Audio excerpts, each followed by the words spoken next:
சென்னையில் ஆபரண தங்கத்தின் விலை சவரனுக்கு 560 ரூபாய் குறைந்தது. ஆபரண தங்கத்தின் விலை கிராமுக்கு 70 ரூபாய் குறைந்து 13,300 ரூபாய்க்கு விற்பனை செய்யப்படுகிறது. ஒரு சவரன் 1,06,400 ரூபாய்க்கு விற்பனை செய்யப்படுகிறது. வெள்ளி விலை மாற்றமின்றி கிராம் 245 ரூபாய்க்கும் கிலோ 2,45,000 ரூபாய்க்கும் விற்பனையாகிறது. நாமக்கல் மண்டலத்தில் முட்டை பண்ணை கொள்முதல் விலை 6 ரூபாய் 50 காசுகளாக நிர்ணயிக்கப்பட்டுள்ளது. கடந்த சில நாட்களாக கோடை வெயில் காரணமாக முட்டை உற்பத்தி குறைந்ததால் விலை அதிகரித்துள்ளதாக கோழி பண்ணையாளர்கள் தெரிவித்துள்ளனர். இதனிடையே சென்னையில் முட்டை விலை 7 ரூபாய் 50 காசுகளாக உயர்ந்துள்ளது. நாகர்கோவிலில் 7 ரூபாய் 40 காசுகளுக்கு விற்பனை செய்யப்படுகிறது. சேலம் மாவட்டம் ஓமலூரிலிருந்து வடமாநிலங்களுக்கு தேங்காய்கள் அனுப்பும் பணி தீவிரமடைந்துள்ளது. இந்த ஆண்டு தொடக்கத்திலிருந்தே தேங்காய் விளைச்சல் பல மடங்கு அதிகரித்துள்ளது. இதனால் ஓமலூர் மண்டிகளுக்கு தினமும் 200 முதல் 250 டன் வரை தேங்காய்கள் வரத் தொடங்கியுள்ளதால் மட்டை உரிக்கப்பட்டு ராஜஸ்தான், உத்தரப்பிரதேசம், குஜராத் உள்ளிட்ட மாநிலங்களுக்கு தேங்காய் அனுப்பப்படுகிறது. கள்ளக்குறிச்சி மாவட்டம் உளுந்தூர்பேட்டையில் பயிர்க்கடனை தள்ளுபடி செய்யக்கோரி விவசாயிகள் ஆர்ப்பாட்டத்தில் ஈடுபட்டனர். உளுந்தூர்பேட்டை வட்டாட்சியர் அலுவலகம் முன்பு 500க்கும் மேற்பட்ட விவசாயிகள் கைகளில் கரும்புகளை ஏந்திக் கொண்டு முழக்கங்களை எழுப்பினர்.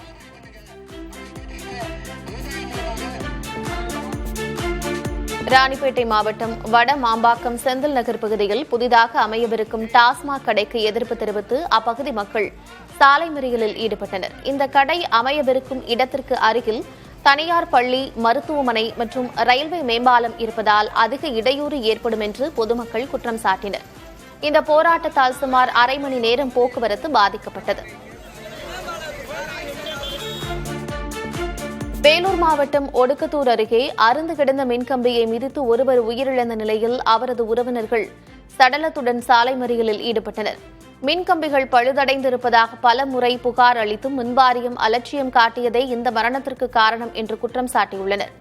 உயிரிழந்தவரின் குடும்பத்திற்கு நிவாரணம் வழங்க வேண்டும் என்று உறவினர்கள் கோரிக்கை வைத்தனர்.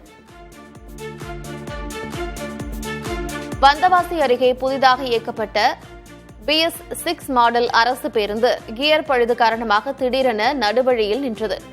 இதனால் பயணிகள் அரசு பேருந்தை தள்ளும் நிலை ஏற்பட்டது. இது தொடர்பான வீடியோ சமூக வலைதளங்களில் வைரலாகி வருகிறது. மாற்று பேருந்து மூலம் பயணிகள் உடனடியாக அனுப்பி வைக்கப்பட்டதாகவும் கியர் பழுது சரி செய்யப்பட்டு பேருந்து மீண்டும் பயன்பாட்டிற்கு கொண்டுவரப்பட்டதாகவும் பணிமனை மேலாளர் விளக்கமளித்துள்ளார். தமிழ்நாட்டில் 2026-27 கல்வியாண்டுக்கான MBBS மற்றும் BDS மருத்துவ படிப்புகளுக்கான ஆன்லைன் விண்ணப்ப பதிவு இன்று தொடங்கியது. தகுதியான மாணவர்கள் இணையதளம் வழியாக விண்ணப்பிக்கலாம் என தெரிவிக்கப்பட்டுள்ளது. நீட் தேர்வு முடிவுகள் வெளியான பிறகும் 1 வாரம் அவகாசம் இருக்கும் என்பதால் பதற்றமின்றி விண்ணப்பிக்குமாறு மருத்துவ கல்வி இயக்குநரகம் தெரிவித்துள்ளது. விண்ணப்பிக்கும்போது 10, 11, 12ஆம் வகுப்பு சான்றுகள், இருப்பிடச் சான்றிதழ் உள்ளிட்ட ஆவணங்கள் அவசியம். அரசு பள்ளி மாணவர்களுக்கான 7.5 விழுக்காடு இடஒதுக்கீட்டு விவரங்கள் எமிஸ் எண் மூலம் சரிபார்க்கப்படும் என்று கூறப்பட்டுள்ளது. நீட் தேர்வு முடிவு வெளியாவதற்கு முன்பே தமிழ்நாட்டில் மருத்துவ படிப்புகளுக்கான விண்ணப்ப பதிவு தொடங்கியுள்ளது குறிப்பிடத்தக்கது. தனியார் மருத்துவக் கல்லூரிகளில் MBBS படிப்புக்கு அரசு நிர்ணயித்த கட்டணத்தை விட கூடுதல் கட்டணம் வசூலித்தால் கடும் நடவடிக்கை எடுக்கப்படும் என மருத்துவ கல்வி இயக்குநரகத்தின் தேர்வுக்குழு எச்சரித்துள்ளது. தேசிய மருத்துவ ஆணையத்தின் உத்தரவுப்படி 4.5 ஆண்டுகள் படிப்பு காலத்திற்கு மட்டுமே கட்டணம் வசூலிக்க வேண்டும் என தெரிவிக்கப்பட்டுள்ளது. சுயநிதி தொழிற்கல்வி கல்லூரிகளுக்கான கட்டண நிர்ணய குழு விதித்துள்ள நடைமுறைகளை துல்லியமாக பின்பற்ற வேண்டும் என உத்தரவிடப்பட்டுள்ளது. பருவமழை முன்னெச்சரிக்கை நடவடிக்கையாக சென்னையில் நடைபெற்று வரும் மழைநீர் வடிகால் பணிகளை வரும் ஆகஸ்ட் மாதத்திற்குள் முழுமையாக முடித்திட வேண்டும் என்று மாநகராட்சி அதிகாரிகளுக்கு ஆணையர் உத்தரவிட்டுள்ளார். இணைப்பு இல்லாத வடிகால்களை இணைப்பதிலும் 44 கால்வாய்களை தூறுவதிலும் தனி கவனம் செலுத்த அறிவுறுத்தப்பட்டுள்ளது. மேலும் கூவம், அடையாறு ஆறுகளும் பக்கிங்காம் கால்வாயும் சேரும் இடங்களில் அடைப்புகளை நீக்கவும் உத்தரவிடப்பட்டுள்ளது. திருப்பூர் மாவட்டம் ஊத்துக்குளி அருகே யூடியூப் பார்த்து வீட்டிலேயே பிரசவம் பார்த்தபோது பெண் உயிரிழந்த விவகாரம் தொடர்பாக அவரது கணவர் மீது வழக்குப்பதிவு செய்யப்பட்டிருக்கிறது. வீட்டிலேயே இயற்கை முறையில் பிரசவம் பார்த்த சசிகலா என்பவருக்கு அதிக இரத்தப்போக்கு ஏற்பட்டதால் மருத்துவமனையில் அனுமதிக்கப்பட்ட அவர் சிகிச்சை பலனின்றி உயிரிழந்தார். இதுகுறித்து மாவட்ட மருந்தக ஆய்வாளர் அளித்த புகாரின் பேரில் சசிகலாவின் கணவர் கார்த்திக் மீது 2 பிரிவுகளின் கீழ் வழக்கு பதிவு செய்யப்பட்டிருக்கிறது. ராமநாதபுரத்தில் காணாமல் போன 5 வயது சிறுமி கிணற்றில் சடலமாக மீட்கப்பட்ட விவகாரத்தில் சிறுமியின் அத்தை கைது செய்யப்பட்டார். கடந்த சனிக்கிழமை வீட்டில் தூங்கிக் கொண்டிருந்த சாய் தீப்தியை காணவில்லை என்று குடும்பத்தினர் காவல் நிலையத்தில் புகார் அளித்தனர். விசாரணையில் சிறுமி சடலமாக மீட்கப்பட்டதோடு சிறுமியின் அத்தை சபரிகாவே இந்த கொலையை செய்தது தெரியவந்தது. தனது குழந்தை மீது மாமனார் மாமியார் பாசம் காட்டாததால் சபரிகா பொறாமையில் சிறுமியை கிணற்றில் வீசியதாக கூறப்படுகிறது. விருதுநகர் மாவட்டம் சாத்தூர் அருகே மூர்த்தி நாயக்கன்பட்டியில் உள்ள பட்டாசு ஆலையில் ஏற்பட்ட பயங்கர வெடி விபத்தில் 10க்கும் மேற்பட்ட அறைகள் தரைமட்டமாகின. ஞாயிற்றுக்கிழமை விடுமுறை என்பதால் பெரும் உயிர் சேதம் தவிர்க்கப்பட்டது. அளவுக்கு அதிகமாக பட்டாசுகள் தேக்கி வைக்கப்பட்டதே விபத்திற்கு காரணம் என்று கூறப்படுகிறது. ஸ்ரீவில்லிபுத்தூர் அருகே சாலையில் சென்று கொண்டிருந்த கார் தீப்பிடித்து எரிந்தது. இதில் காரில் இருந்த 5 பேரும் உடனடியாக கீழே இறங்கியதால் நல்வாய்ப்பாக உயிர் தப்பினர். தீயணைப்புத் துறையினர் விரைந்து சென்று தீயை கட்டுப்படுத்தினர். இருப்பினும் கார் முற்றிலும் எரிந்து சேதமானது. கோவை மாவட்டம் வால்பாறை அருகே ஊருக்குள் புகுந்த யானை வீட்டை சேதப்படுத்தியது. இந்த தாக்குதலில் வீட்டின் பின்பக்க ஜன்னல், கதவு மற்றும் ஓடுகள் சேதமடைந்தன. நள்ளிரவில் ஊருக்குள் நுழைந்த யானையை வனத்துறையினர் விரட்டியடித்தனர். தற்போது பலாப்பழ சீசன் தொடங்கியுள்ளதால் பழங்களை சாப்பிட யானைகள் குடியிருப்பு பகுதிகளுக்குள் நுழைவது அதிகரித்துள்ளது. குன்னூர் மேட்டுப்பாளையம் தேசிய நெடுஞ்சாலையில் யானைகள் உலா வருவதால் வாகன ஓட்டிகள் அச்சமடைந்துள்ளனர். தற்போது பலாப்பழ சீசன் தொடங்கியுள்ளதால் பழங்களை சுவைக்க அவை கூட்டமாக படையெடுத்து வருகின்றன. வாகன ஓட்டிகள் யானைகளை கண்டு செல்ஃபி எடுப்பதோ அல்லது அவற்றுக்கு அச்சுறுத்தல் ஏற்படுத்துவதோ கூடாது என்று குன்னூர் வனத்துறையினர் எச்சரித்துள்ளனர். ஈரோடு மாவட்டம் சத்தியமங்கலம் அருகே பெரிய களிப்பட்டியில் நள்ளிரவில் கிராமத்திற்குள் புகுந்த சிறுத்தை 2 மாத கன்றுக்குட்டியை அடித்துக் கொன்று தூக்கிச் சென்றது. ஏற்கனவே இந்த பகுதியில் ஆடுகளை வேட்டையாடி வந்த 2 சிறுத்தைகளில் ஒன்று பிடிப்பட்ட நிலையில் மற்றொரு சிறுத்தை தற்போது கன்றுக்குட்டியை தூக்கிச் சென்றுள்ளது. இதனால் அச்சமடைந்துள்ள மக்கள் சிறுத்தையை கூண்டு வைத்து பிடிக்க வேண்டும் என்று கோரிக்கை விடுத்துள்ளனர்.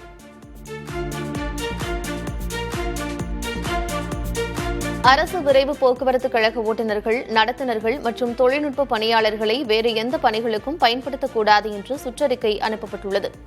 விதிமுறைகளை மீறினால் கிளை மேலாளர்கள் மீது கடுமையான துறை ரீதியான ஒழுங்கு நடவடிக்கை எடுக்கப்படும் என்றும் எச்சரிக்கப்பட்டுள்ளது. உயர்நீதிமன்ற மதுரை கிளையின் உத்தரவின்படி நல்ல உடல்நிலையுடன் உள்ள இவர்களை காசாளர், டிக்கெட் புக்கிங் போன்ற இலகுவான இதர பணிகளில் ஈடுபடுத்தக்கூடாது என்று தெரிவிக்கப்பட்டுள்ளது. தமிழ்நாடு டாக்டர் அம்பேத்கர் சட்ட பல்கலைக்கழகம் மற்றும் அதன் இணைவு சட்டக் கல்லூரிகளில் LLB படிப்புக்கு இணையதளம் மூலம் இன்று முதல் விண்ணப்பிக்கலாம். 3 ஆண்டு சட்ட பட்டப்படிப்புகளுக்கு அதிகாரப்பூர்வ இணையதளமான www.tndalu.ac.in மூலம் விண்ணப்பிக்க வேண்டும். விண்ணப்பங்களை சமர்ப்பிக்க வேண்டிய கடைசி நாள் ஜூலை 19 என்று தெரிவிக்கப்பட்டுள்ளது. ஆண்டிப்பட்டியில் காற்றாலையின் ஒரு நாள் மின் உற்பத்தி 30,000 யூனிட்டாக அதிகரித்துள்ளது. தென்மேற்கு பருவக்காற்றின் வேகம் தொடர்ந்து அதிகரித்து வருவதால் இந்த உயர்வு ஏற்பட்டுள்ளது. கடந்த சில நாட்களுக்கு முன்பு 20,000 யூனிட்டாக இருந்த ஒரு நாள் சராசரி உற்பத்தி தற்போது 30,000 யூனிட்டை எட்டியுள்ளது. இனி வரும் நாட்களிலும் காற்றின் வேகம் அதிகரிக்கும் என்பதால் மின் உற்பத்தி மேலும் உச்சத்தை எட்டும் என்று பணியாளர்கள் தெரிவித்துள்ளனர்.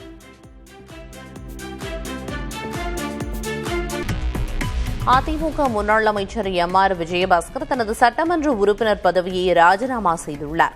சபாநாயகர் JCD பிரபாகரை சந்தித்து அவர் தனது பதவி விலகல் கடிதத்தை வழங்கினார். கடிதம் பேரவையின் விதியின்படி முறையாக உள்ளதால் அதனை ஏற்பதாக சபாநாயகர் தெரிவித்துள்ளார். தாவேக அரசு மீதான நம்பிக்கை வாக்கெடுப்பில் அரசுக்கு ஆதரவாக வாக்களித்த அதிமுக MLAக்களில் MR விஜயபாஸ்கரும் ஒருவர் என்பது குறிப்பிடத்தக்கது. ஏற்கனவே அதிமுகவில் பதவி பறிக்கப்பட்டவர்களுக்கு அதிமுக பொதுச் செயலர் எடப்பாடி பழனிசாமி புதிய பதவிகளை வழங்கிய நிலையில் MR விஜயபாஸ்கருக்கு மாவட்ட செயலர் பொறுப்பு வழங்கப்படவில்லை. கொள்கை பரப்பு இணைச் செயலர் பொறுப்பு மட்டுமே வழங்கப்பட்டிருந்த நிலையில் அவர் ராஜினாமா செய்துள்ளார்.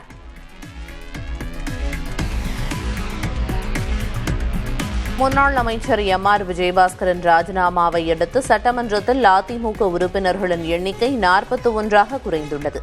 இதன் மூலம் தமிழ்நாட்டில் காலியாக உள்ள தொகுதிகளின் எண்ணிக்கை 7ஆக அதிகரிக்க உள்ளது.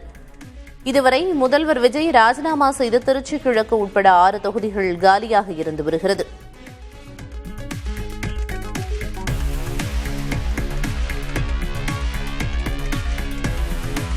அரசு வேலை வாங்கித் தருவதாக கூறி மோசடி செய்யப்பட்டதாக அளிக்கப்பட்ட புகாரில் முன்னாள் அமைச்சர் சிவசங்கருக்கு காவல்துறையினர் சம்மன் அனுப்பியுள்ளனர். அரசு வேலை வாங்கித் தருவதாக கூறி 23 லட்சம் ரூபாய் மோசடி செய்ததாக ஓய்வு பெற்ற காவல்துறை உதவி ஆய்வாளர் சீனிவாசன் என்பவர் புகார் அளித்திருந்தார். இந்த புகாரில் இளஞ்செழியன் என்பவரை கைது செய்யப்பட்டார். இது தொடர்பாக பதிவு செய்யப்பட்ட எஃப்ஐஆரிலிருந்து புகார் விவரங்கள் வெளியாகியுள்ளன. புகாரில் சீனிவாசன் அமைச்சராக இருந்த சிவசங்கரை தலைமைச் செயலகத்தில் சந்தித்ததாக தெரிவித்துள்ளார். அப்போது சிவசங்கர் பணம் வந்து சேர்ந்துவிட்டது என கூறியதாகவும் வேலை வாங்கித் தருவதாக நம்பிக்கை அளித்ததாகவும் தெரிவித்துள்ளார். மேலும் பலமுறை சிவசங்கர் செல்போன் மூலம் பேசி நம்பிக்கை ஏற்படுத்தியதாகவும் கூறியுள்ளார். இந்த புகார் தொடர்பாக சிவசங்கருக்கு சம்மன் அனுப்பப்பட்டுள்ளது.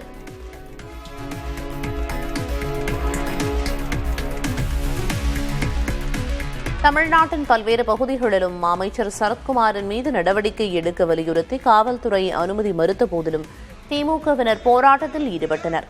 போதைப் பொருள் பயன்படுத்தியதாக சர்ச்சையில் சிக்கியுள்ள அமைச்சர் சரத்குமார் மீது நடவடிக்கை எடுக்க கோரி திமுக மாணவரணி சார்பில் போராட்டம் அறிவிக்கப்பட்டிருந்தது. சென்னையை பொறுத்தவரை போராட்டத்துக்கு அனுமதி கோரி ஒரு நாள் முன்னதாக கடிதம் அளிக்கப்பட்டிருந்ததாகவும் சட்டப்படி கடிதத்தை பரிசீலிப்பதற்கான 5 நாட்கள் அவகாசம் இல்லை எனவும் கூறி ஆர்ப்பாட்டத்திற்கு காவல்துறை அனுமதி மறுத்தது. அதேபோல் பல்வேறு இடங்களிலும் அனுமதி மறுக்கப்பட்டது. இதனால் எழும்பூரில் காவல்துறையினருடன் வாக்குவாதத்தில் ஈடுபட்ட திமுகவினர் கைது செய்யப்பட்டனர். இருப்பினும் தமிழ்நாட்டின் பல்வேறு பகுதிகளிலும் திமுக மாணவர் அணியினர் ஆர்ப்பாட்டத்தில் ஈடுபட்டனர். அவர்களை காவல்துறையினர் கைது செய்தனர்.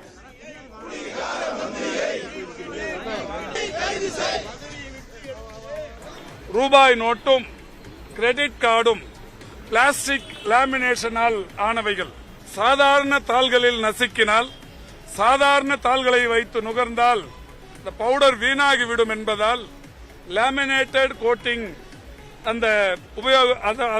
அதன் மூலம் உபயோகப்படுத்தினால் வீணாகாது என்பதால் மிகவும் புத்திசாலித்தனமாக இந்த உயர் ரக போதை வஸ்துக்களை உபயோகிப்பவர்கள் இன்றைக்கு அதை செய்வார்கள். அதைத்தான் அந்த அமைச்சர் செய்திருக்கிறார். முதலமைச்சர் சிகரெட் பிடிப்பதை போன்ற ஒரு புகைப்படத்தை ஒரு அமைச்சர் தன்னுடைய கையிலேயே டேட் குத்தி இருக்கிறார். இவர்களை பதவியிலிருந்து நீக்க வேண்டும். இதுபோன்ற அமைச்சர்களை கண்டிக்க வேண்டும் என்கின்ற வகையில்தான் திமுக மாணவர் அணி இன்றைக்கு தமிழ்நாடு முழுவதிலும். அதிமுக முன்னாள் அமைச்சர் எம்.ஆர். விஜயபாஸ்கர் தனது சட்டமன்ற உறுப்பினர் பதவியை ராஜினாமா செய்துள்ளார். சபாநாயகர் ஜே.சி.டி. பிரபாகரை சந்தித்து அவர் தனது பதவி விலகல் கடிதத்தை வழங்கினார். கடிதம் பேரவை விதியின்படி முறையாக உள்ளதால் அதனை ஏற்பதாக சபாநாயகர் தெரிவித்துள்ளார். தாவேக அரசு மீதான நம்பிக்கை வாக்கெடுப்பில் அரசுக்கு ஆதரவாக வாக்களித்த அதிமுக எம்எல்ஏக்களில் எம்.ஆர். விஜயபாஸ்கரும் ஒருவர் என்பது குறிப்பிடத்தக்கது. ஏற்கனவே அதிமுகவில் பதவி பறிக்கப்பட்டவர்களுக்கு அதிமுக பொதுச் செயலர் எடப்பாடி பழனிசாமி புதிய பதவிகளை வழங்கிய நிலையில் எம்.ஆர். விஜயபாஸ்கருக்கு மாவட்ட செயலர் பொறுப்பு வழங்கப்படவில்லை. கொள்கை பரப்பு இணைச் செயலர் பொறுப்பு மட்டுமே வழங்கப்பட்டிருந்த நிலையில் அவர் ராஜினாமா செய்துள்ளார். முன்னாள் அமைச்சர் எம்.ஆர். விஜயபாஸ்கரின் ராஜினாமாவை அடுத்து சட்டமன்றத்தில் அதிமுக உறுப்பினர்களின் எண்ணிக்கை 41ஆக குறைந்துள்ளது. இதன் மூலம் தமிழ்நாட்டில் காலியாக உள்ள தொகுதிகளின் எண்ணிக்கை 7ஆக அதிகரிக்க உள்ளது. இதுவரை முதல்வர் விஜய் ராஜினாமா செய்த திருச்சி கிழக்கு உட்பட 6 தொகுதிகள் காலியாக இருந்து வருகிறது.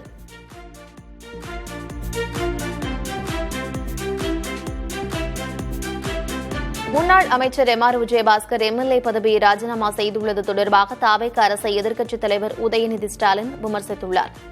அதிமுகவின் 6வது எம்எல்ஏ ராஜினாமா செய்திருப்பதாக கூறியுள்ள அவர், ஆளுங்கட்சியின் ஆள்பிடிக்கும் அரசியல் எந்தளவுக்கு தீவிரமாகியுள்ளது என்பதையே இது காட்டுவதாக கூறியுள்ளார். தொடமாட்டேன், தொட்டால் விடமாட்டேன் என்று ஸ்கிரிப்ட் படி பொங்கிய முதல்வர் அடுத்த சீனில் சொத்து குவிப்பு வழக்கில் சிக்கியவரை தன் கட்சியில் சேர்க்க முயல்வது ஏன் என்று வினவியுள்ளார். சோஃபா மாடல் அரசின் வாஷிங் மெஷின் அரசியலை தமிழ்நாடு பார்த்துக் கொண்டிருப்பதாகவும், திணிக்கப்படும் இடைத்தேர்தல்கள் மூலம் மக்கள் பாடம் புகட்டுவார்கள் எனவும் உதயநிதி ஸ்டாலின் தெரிவித்துள்ளார்.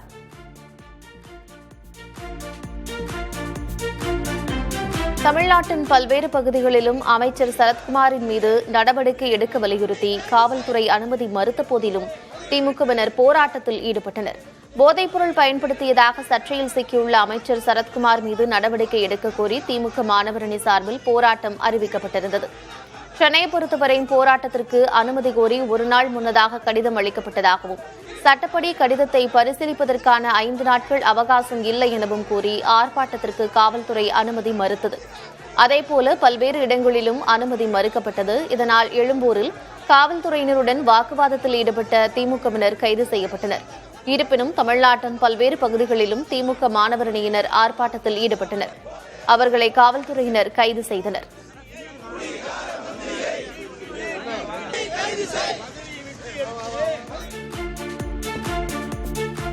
சென்னை புரஷவாக்கத்தில் சாலை மறியலில் ஈடுபட்ட எம்எல்ஏ சேகர்பாபு உள்ளிட்ட திமுகவினர் கைது செய்யப்பட்டுள்ளனர். திமுக மாணவரணி போராட்டத்திற்கு அனுமதி மறுக்கப்பட்டதை கண்டித்து புரஷவாக்கம் டவுட்டன் மேம்பாலம் அருகே சேகர்பாபு தலைமையில் திமுகவினர் சாலை மறியலில் ஈடுபட்டனர்.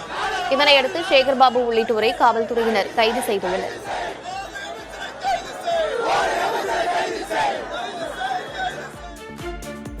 டேக் டைவர்ஷன் என்று ஓடும் ரீல்ஸ் ஆட்சிக்கு மக்களே பாடம் புகட்டுவார்கள் என்று திமுக தலைவர் மு க ஸ்டாலின் சாடியுள்ளார். அமைச்சருக்கு எதிராக போராட்டம் நடத்திய திமுகவினர் கைது செய்யப்பட்டது, முன்னாள் அமைச்சர்கள் சிவசங்கர் மீது வழக்குப்பதிவு செய்யப்பட்டது, ஏவா வேலு வீட்டில் சோதனை நடத்தப்பட்டது ஆகியவற்றை சுட்டிக்காட்டியுள்ள அவர், இப்படி எதிர்க்கட்சிகளை மிரட்டியும் ஊடகங்களுக்கு பதிலளிக்காமலும் கட்டமைக்கப்பட்ட தனது போலி பிம்பத்தை காப்பாற்றிக் கொள்ளும் முதல்வரின் எண்ணம் நீண்ட காலம் நீடிக்காது என்று கூறியுள்ளார். அதிகாரத்தை வைத்து ஆட்டம் போடுபவர்களின் அகங்காரம் அடங்கும் எனவும் ஸ்டாலின் தெரிவித்துள்ளார். திமுகவின் விமர்சனத்திற்கு சரியான நேரத்தில் பதிலடி கொடுப்பேன் என்று மதிமுக முதன்மைச் செயலர் துரை வைகோ தெரிவித்துள்ளார்.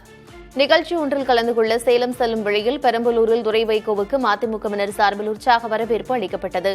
அப்போது புதிய தலைமுறைக்கு அவர் அளித்த பேட்டியின் போது திமுக விமர்சனம் குறித்த கேள்விக்கு காட்டமாக பதிலளித்தார். எங்களோட எதிர்காலதான் வந்தது அப்படின்ற மாதிரி சொல்லியிருக்காரு.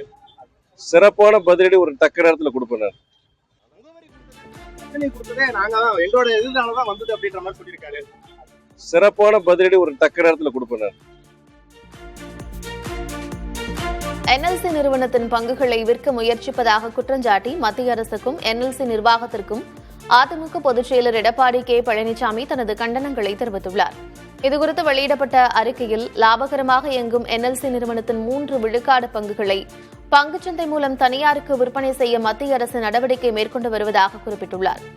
2006இல் என்எல்சி நிறுவன பங்குகளை விற்க அப்போதைய மத்திய காங்கிரஸ் அரசு முயற்சித்தபோது அப்போதைய எதிர்க்கட்சித் தலைவராக இருந்த ஜெயலலிதா கடும் எதிர்ப்பு தெரிவித்ததாகவும் அதன் விளைவாக அந்த திட்டம் கைவிடப்பட்டதாகவும் தெரிவித்துள்ளார். 2013ஆம் ஆண்டு 3.56 விழுக்காடு பங்குகளை தமிழ்நாடு அரசு வாங்கியது போல தாவேக அரசும் என்எல்சி நிறுவன பங்குகளை வாங்க வேண்டும் என்று வலியுறுத்தியுள்ளார்.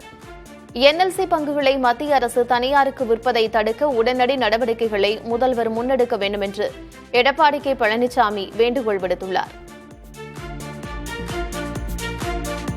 மத்திய மாநில அரசுகளை கண்டித்து தமிழகத்தின் பல்வேறு இடங்களில் இந்திய கம்யூனிஸ்ட் கட்சியினர் ஆர்ப்பாட்டத்தில் ஈடுபட்டனர்.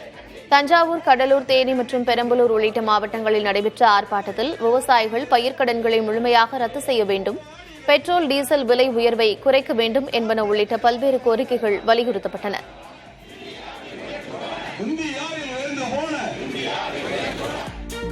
திருப்பூர் மாநகராட்சி கூட்டத்தில் முன்னாள் முதல்வர்களின் படங்களை மாற்ற வேண்டும் என்று கோரிக்கைகள் எழுந்ததால் சலசலப்பு நிலவியது. திருப்பூர் மாநகராட்சி கூட்ட அரங்கில் முன்னாள் முதல்வர் மு க ஸ்டாலின் புகைப்படத்தை திமுக கவுன்சிலர் மாட்டினார்.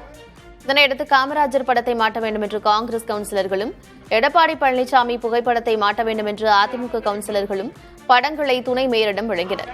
இதற்கு திமுக கவுன்சிலர்கள் எதிர்ப்பு தெரிவித்தனர். பின்னர் துணை மேயர் பிற முன்னாள் முதல்வர்களின் புகைப்படங்களை மாட்ட வேண்டும் என்றால் முறையாக தீர்மானம் நிறைவேற்ற வேண்டும் என்று தெரிவித்தார்.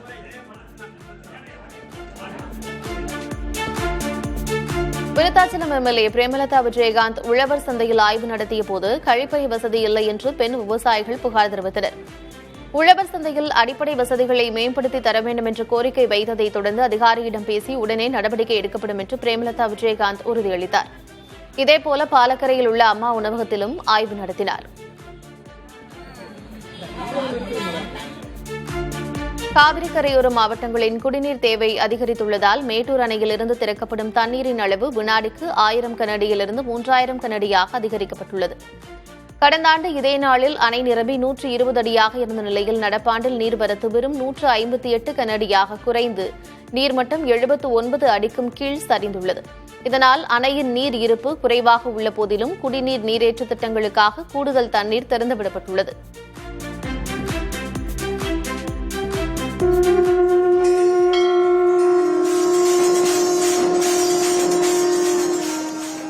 காரைக்காலில் பிரசித்தி பெற்ற மாங்கனி திருவிழாவில் பல்லாயிரக்கணக்கான பக்தர்கள் கலந்து கொண்டு மாங்கனிகளை இறைத்து வேண்டுதலை நிறைவேற்றினர்.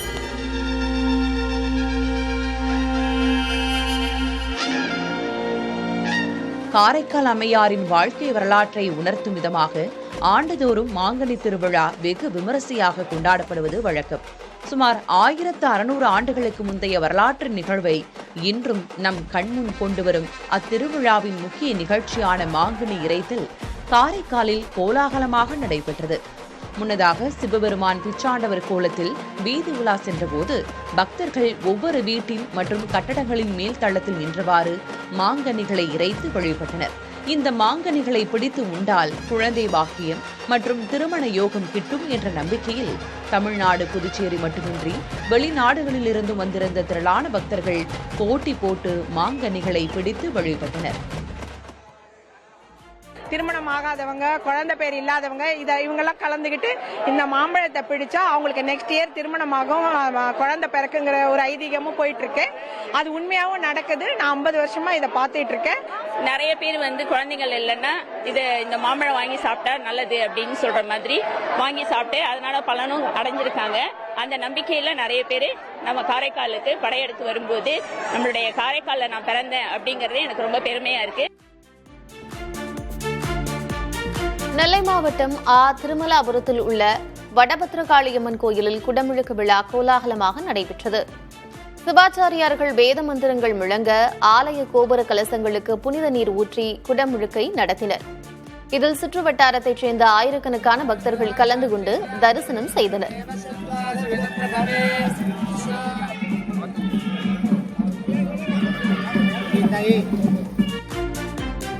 கொடைக்கானல் மலைப்பகுதிகளில் கடந்த 2 நாட்களாக பெய்த மழையால் கோடை காலத்தில் வெப்பம் முற்றிலும் விலகி இதமான குளிர்ந்த காலநிலை நிலவுகிறது. பகல் பொழுதில் கருமேகங்கள் சூழ்ந்து பிற்பகலில் இருந்தே மழை பொழிவு ஏற்படுவதால் மலைப்பகுதிகள் பசுமையுடன் அழகு மிளிர தொடங்கியுள்ளன. இந்த திடீர் தட்பவெப்ப மாற்றத்தால் கொடைக்கானல் வரும் சுற்றுலா பயணிகள் மிகுந்த மகிழ்ச்சி அடைந்துள்ளனர். செஷல்ஸ் நாட்டு தேசிய தின பொன்விழா கொண்டாட்டத்தில் பிரதமர் மோடி பங்கேற்றார். செஷல்ஸ் சுதந்திரம் அடைந்ததன் 50வது ஆண்டு விழாவுடன் அந்நாட்டுடன் தூதரக உறவுகளை இந்தியா ஏற்படுத்திக் கொண்டதன் பொன் விழாவும் கொண்டாடப்பட்டது. இந்நிகழ்ச்சியில் செஷல்ஸில் முகாமிட்டுள்ள இந்திய ராணுவம் மற்றும் கடற்படை வீரர்கள் அணிவகுத்து வந்த நிலையில் அவர்கள் அளித்த மரியாதையை பிரதமர் ஏற்றுக்கொண்டார்.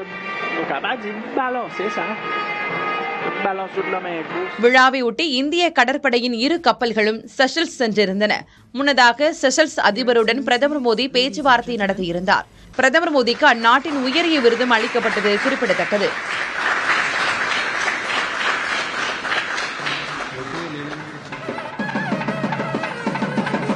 தீவுக்கு சென்றுள்ள பிரதமர் மோடி அங்குள்ள நவசக்தி விநாயகர் கோவிலில் வழிபட்டார்.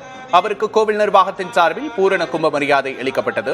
பின்னர் செஷல்ஸில் வசிக்கும் தமிழ் வம்சாவளியினரையும் பிரதமர் சந்தித்து பேசினார். செஷல்ஸ் நாட்டில் சுமார் 4000 தமிழ் வம்சாவளியினர் 200 ஆண்டுகளுக்கு மேலாக வசித்து வருகின்றனர். இவர்களின் முன்னோர்கள் 1770ஆம் ஆண்டு இந்தியாவிலிருந்து செஷல்ஸுக்கு பல்வேறு பணிகளுக்காக குடிபெயர்ந்தவர்களாவர்.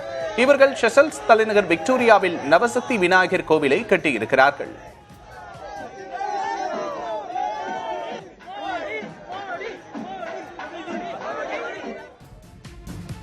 மத்திய அமைச்சரவையில் மாற்றம் செய்யப்படும் என ஏற்கனவே தகவல்கள் வெளியாகி இருந்த நிலையில் 5 பேர் நீக்கப்பட்டு 9 பேர் புதிதாக சேர்க்கப்படுவார்கள் என்றும் தற்போது தகவல்கள் வெளியாகியுள்ளன.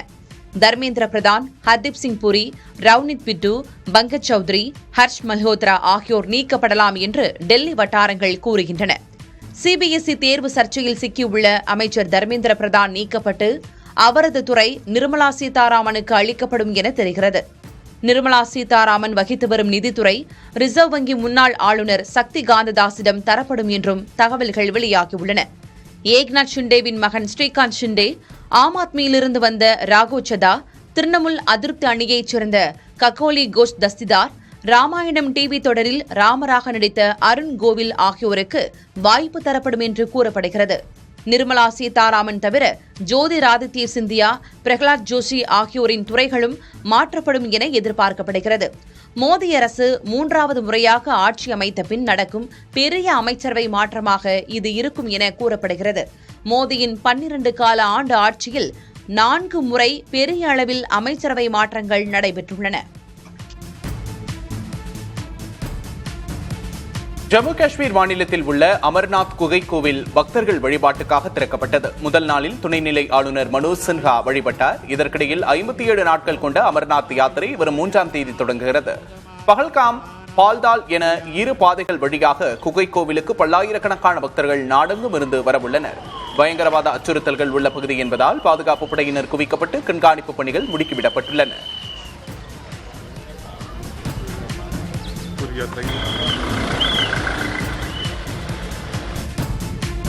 அசாம் மாநிலத்தில் 7 நாட்களாக தொடர்ந்து பெய்து வரும் கனமழையின் காரணமாக பல்வேறு மாவட்டங்கள் கடுமையாக பாதிக்கப்பட்டுள்ளன. குறிப்பாக தேமாஜி மாவட்டத்தின் பல பகுதிகளில் கனமழையால் சாலைகளில் இடுப்பளவு நீர் சூழ்ந்து வெள்ள அபாயம் ஏற்பட்டிருக்கிறது. மக்களின் இயல்பு வாழ்க்கை முடங்கியிருக்கிறது. தாழ்வான பகுதிகளில் உள்ள குடியிருப்பு பகுதிகள் மற்றும் விளைநிலங்களுக்குள் வெள்ள நீர் புகுந்திருக்கிறது.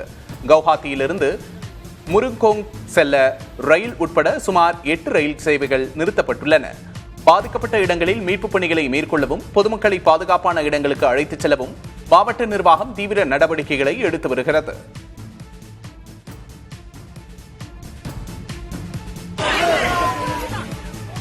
அசாம் மாநிலத்தில் பலத்த மழையின் காரணமாக பெரும்பாலான ஆறுகளில் வெள்ளப்பெருக்கு ஏற்பட்டிருக்கிறது. பிரம்மபுத்திரா ஆற்றின் துணை ஆறான கேமி ஆற்றின் குறுக்கே கட்டப்பட்டுள்ள 300 மீட்டர் நீளமுள்ள இரும்பு பாலம் வெள்ளத்தில் அடித்துச் செல்லப்பட்டுள்ளது. இந்த பாலம் கட்டி ஓராண்டுதான் ஆகியுள்ளதாக அப்பகுதி மக்கள் கூறுகிறார்கள். 2 கிராமங்களுக்கு இடையே போக்குவரத்து துண்டிக்கப்பட்டிருப்பதால் பள்ளி மாணவர்கள், விவசாயிகள் கடுமையாக பாதிக்கப்பட்டுள்ளனர்.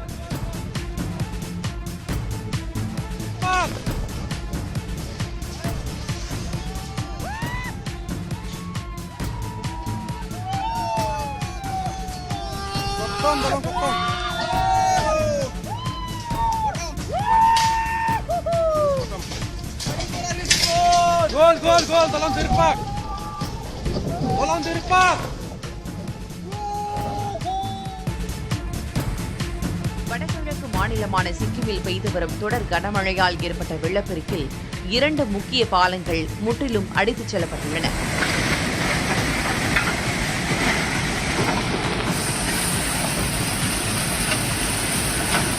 மங்கன் மாவட்டத்தின் பிடாங் சங்கலாம் பகுதிகளை இணைத்த இரும்பு பாலமும், பாக்கியோங் மாவட்டத்தின் அப்பர் காகோலா பகுதியில் இருந்த மற்றொரு பாலமும் வெள்ளத்தில் உடைந்ததால் 10க்கும் மேற்பட்ட கிராமங்கள் துண்டிக்கப்பட்டு மக்கள் தனிமைப்படுத்தப்பட்டுள்ளனர். சிக்கிம் தலைநகர் காங்டாக் வரை செல்லும் தேசிய நெடுஞ்சாலையின் பகுதிகள் தீஸ்டா ஆற்றில் ஏற்பட்ட வெள்ளத்தால் நீரில் மூழ்கி போக்குவரத்து முடங்கியுள்ளது. மேலும் குடிநீர் குழாய்கள் சேதமடைந்து விநியோகம் பாதிக்கப்பட்டிருக்கும் நிலையில் அடுத்த 24 மணி நேரத்துக்கு மாநிலத்துக்கு ஆரஞ்சு எச்சரிக்கை விடுக்கப்பட்டுள்ளது.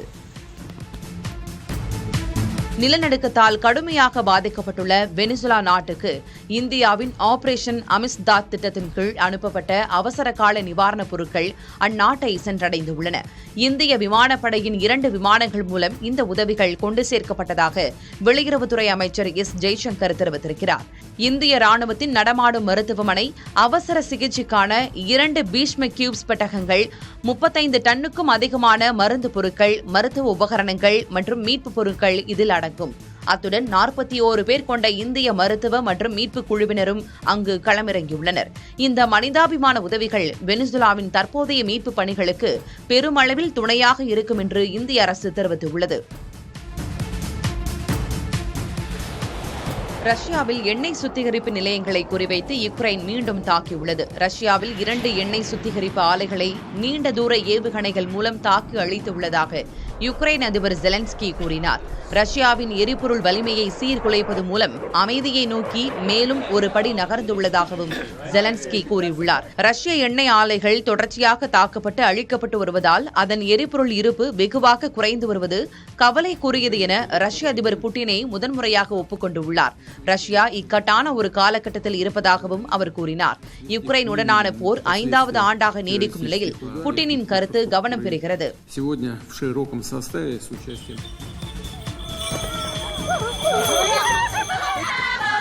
தென்மேற்கு சீனாவின் திபெத் பகுதியில் உள்ள கியாகா கவுண்டியில் 1500 ஆண்டுகள் பழமையான பாரம்பரிய வான்குவோ அறுவடை திருவிழா கோலாகலமாக கொண்டாடப்பட்டது.